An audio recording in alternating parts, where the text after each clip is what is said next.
मजा आया डॉली डिबेट देखने में? बिल्कुल, जब देश हित की बात होती है मानक जी, और जिस तरीके से हमारी नेता प्रियंका गांधी जी ने उन 26 परिवारों की बात की, किसी को भी देखने में अच्छा लगेगा कि हाँ, आज सवाल किए गए देश हित में, देश के उन 26 पीड़ित परिवारों के लिए जिन्होंने अपने खोए, जिनको आप भारतीय कह रही थी, वो सिर्फ भारतीय, जिनको प्रियंका जी सिर्फ भारतीय कह रही थी, हिंदू नहीं कह रही थी, भारतीय कह रही थी। बिल्कुल। ऐसा क्यों? हिंदू क्यों नहीं मानने को तैयार हैं आप लोग? पता है आपको कि धर्म पूछ के मारा था, आपने पीड़ित परिवारों का दर्द सुना था, फिर क्यों उनको भारतीय कह रहे हैं, हिंदू क्यों नहीं मान रहे आप? मानक जी, आप नकार दीजिए कि भारतीय नहीं थे वो। जब आप देश के बाहर कहीं जाते हैं तो इंडियन कहते हैं ना अपने आप को, मैं भारतीय हूं, इंडिया से आया हूं, आई एम एन इंडियन। तो सबसे पहले तो इंडियन होता है ना, भारतीय होता है ना। तो वही प्रियंका जी ने याद दिलाया कि मजहब नहीं सिखाता आपस में बैर रखना, हिंदी है हम, वतन है हिंदुस्तान हमारा। ठीक है, अमित शाह के भाषण पर आपकी राय क्या है? आप हमेशा उनको घेरते थे, पहलगाम के आतंकी कहां गए, पहलगाम के आतंकी कहां गए, आज मार गिराए ना, अब क्या कहेंगे आप?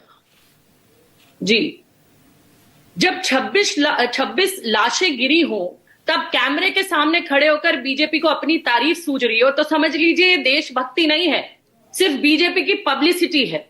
ऑपरेशन सिंदूर का मतलब सिर्फ हेडलाइन नहीं होता, 26 घरों में मातम होता है जिनके दरवाजे अब कभी नहीं खुलेंगे। लेकिन बीजेपी को मातम से ज्यादा इवेंट प्लानिंग की सूझती है, हमेशा से हमने देखा है।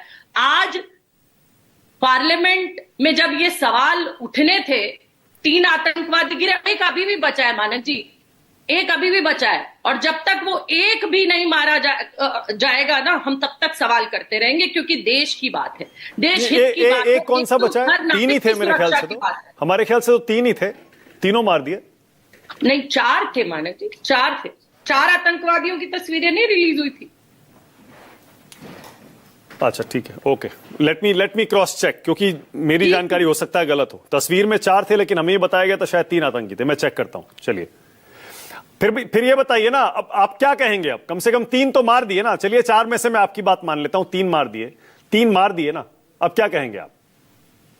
हम तो कह रहे हैं मानक जी, जिम्मेदारी लीजिए। आज हमारी नेता ने संसद में पूछा कि जिम्मेदारी लेगा कौन?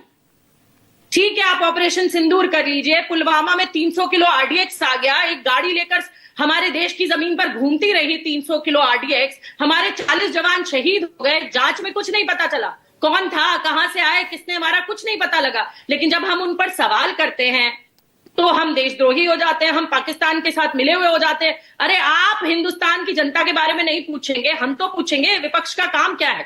विपक्ष का काम है हिंदुस्तान की जनता की आवाज उठाना, सरकार से सवाल करना, और आप भी यही तो करते हैं। यही एक ईमानदार पत्रकार का काम है और यही एक ईमानदार विपक्ष का काम है।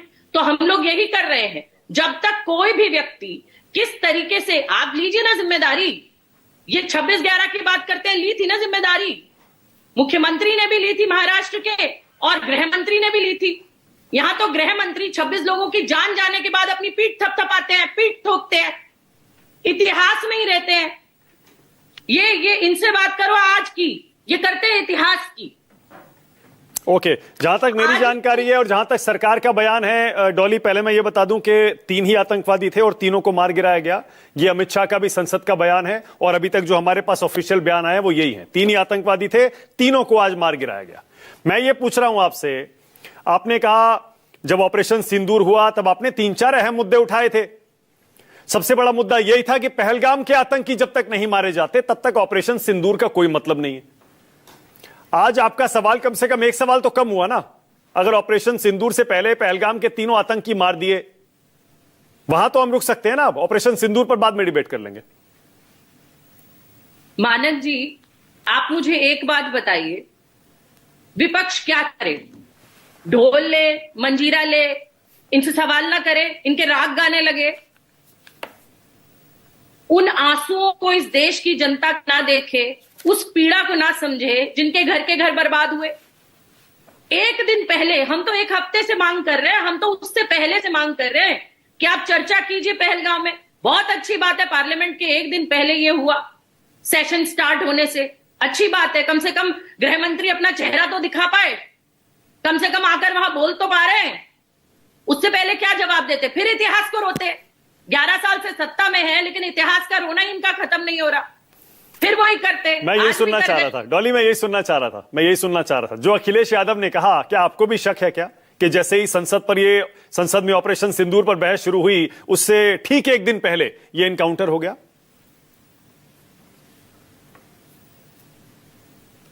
मुझसे कह रहे ना? जी हाँ, मैं आपसे पूछ रहा हूं क्योंकि अखिलेश यादव ने भी यही सवाल उठाया कि ये बहस से ठीक एक दिन पहले एनकाउंटर कैसे हो गया। क्या आपको भी उस पर शक है क्या, टाइमिंग पर?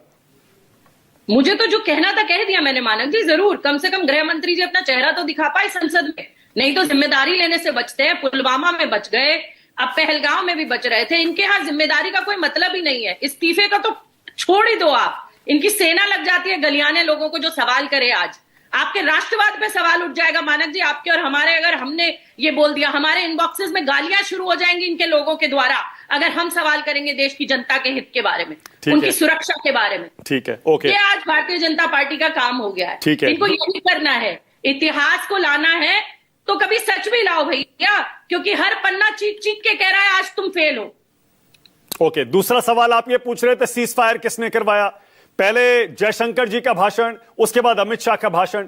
अब आपको डाउट नहीं है ना कि किसने सीज फायर कराया? साफ साफ ये क्लियर हो गया कि एक, हमने पहले उनको मारा, उनको बाद में फोन करके डीजीएमओ ने बताया कि हमने आपके आतंकी अड्डों पर हमला कर दिया है। उसके बाद जब 10 तारीख को वहां से फोन आया, उसके बाद यह सीज फायर हुआ है। क्या आपको सवाल का जवाब मिल गया, सीज फायर किसने करवाया? मानक जी, जब हिंदुस्तान के प्रधानमंत्री जी के बयान आने से पहले अमेरिका के राष्ट्रपति का बयान आ जाता है तो हां शक होता है। हर उस ईमानदार नागरिक को होना चाहिए जिसे अपने देश के फैसले के बारे में अमेरिका में बैठा व्हाइट हाउस में एक व्यक्ति ये ऐलान करता है कि मैंने वो वॉर रुकवा दी। अरे मोदी जी तो सक्षम है दूसरे देशों की वॉर रुकवाने में, अपने देश की वॉर रुकवाने के लिए उन्हें ट्रंप जी का सहारा लेना पड़ा। मैं तो खुलेआम कह रही हूं। और एक और बात, अगर वो बार 26 बार 27 बार 28 बार कभी ट्रंप कहते हैं, कभी उनके ऑफिस बियरर्स कहते हैं, तो एक बार हमारे प्रधानमंत्री जी भी खुलकर कह दे, एक्स के माध्यम से कह दे, आपके माध्यम से कह दे, किसी तरीके से कह दे कि बार बार क्यों गलत बयानबाजी कर रहे हैं आप। हिंदुस्तान आप पर डिपेंड नहीं करता। इंदिरा जी ने किया था ना, इंदिरा जी ने कह दिया था कि हम सक्षम हैं, हम कर सकते हैं, हमें आपकी जरूरत नहीं है। ठीक है, सीज फायर से जुड़ा हुआ ही आपने, क्योंकि अब इंदिरा गांधी का जिक्र किया तो वो अमित शाह ने भी कह दिया पीओके पर आप हमको चैलेंज करते हैं। 1971 में क्यों आप पीओके नहीं लाए थे? क्यों आपने उनके 93,000 सैनिक वापस कर दिए थे?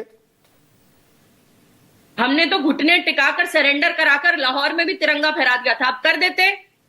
पार्लियामेंट में जब अटैक हुआ तब तो अटल जी थे ना संसद में, कर देते।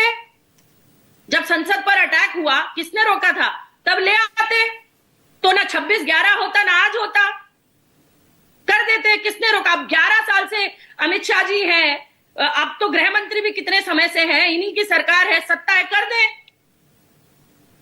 अब किसने रोका है? अच्छा, एक सेकंड। आपने बड़ी दिलचस्प बात कही डॉली। आप कह रहे हैं 26/11 भी इसी सरकार की वजह से हुआ था? मैंने कहा अटल जी उससे पहले प्रधानमंत्री रहे ना।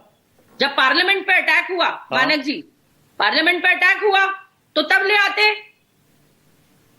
आते पीओके। तो 26/11 क्यों होता? नहीं होता ना, तब ले आते। अच्छा, और 26/11 के समय अमित शाह ने भी पूछा, 26/11 के बाद हमने जवाब क्यों नहीं दिया था? क्यों हम चुपचाप बैठे रह गए थे? हमने 26/11 पर जवाब दिया मानक जी, वहीं के वहीं आतंकवादियों को ढेर करके गिराया, और जो एक बचा उसे भी फांसी हुई मानक जी। ये जवाब था। इस्तीफे हुए, जिम्मेदारी ली गई। आज बता दीजिए, कोई अमित शाह जी से सवाल कर ले तो अगर बेचारे का कहीं काम धंधा चलता होगा तो ईडी पहुंच जाएगी, सीबीआई पहुंच जाएगी, जीएसटी पहुंच जाएगी। आज कर लीजिए। अमित शाह जी कह रहे हैं नेहरू जी की देन है ये पूरी की पूरी। पीओके की समस्या, कश्मीर की समस्या, 1948 में अगर नहीं गए होते यूएन और उसी समय काम तमाम कर दिया होता, पीओके ले आते और नहीं रोकते अपने सैनिकों को, तो आज ये होता ही नहीं। जी, अमित शाह जी अब गद्दी पे हैं, आज कर दे सुधार, हिंदुस्तान याद रखेगा। नेहरू जी को तो हिंदुस्तान की नींव रखने के लिए जिस गृह मंत्रालय की कुर्सी पर बैठ के अमित शाह जी आज बोलते हैं ना, वो जो इंफ्रास्ट्रक्चर बनाया हुआ देश का इतने तामझाम पर वो बैठकर राज कर रहे हैं, ये नेहरू जी की देन है। इसरो, IIT, एम्स, सुई भी नहीं बनती थी इस देश में, आज नेहरू जी की देन है।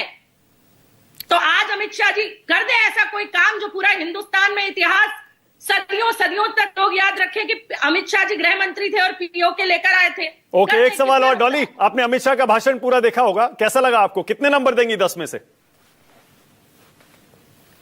अपनी जिम्मेदारी ना लेने के लिए 10 में से 0। आरपी सिंह, आपकी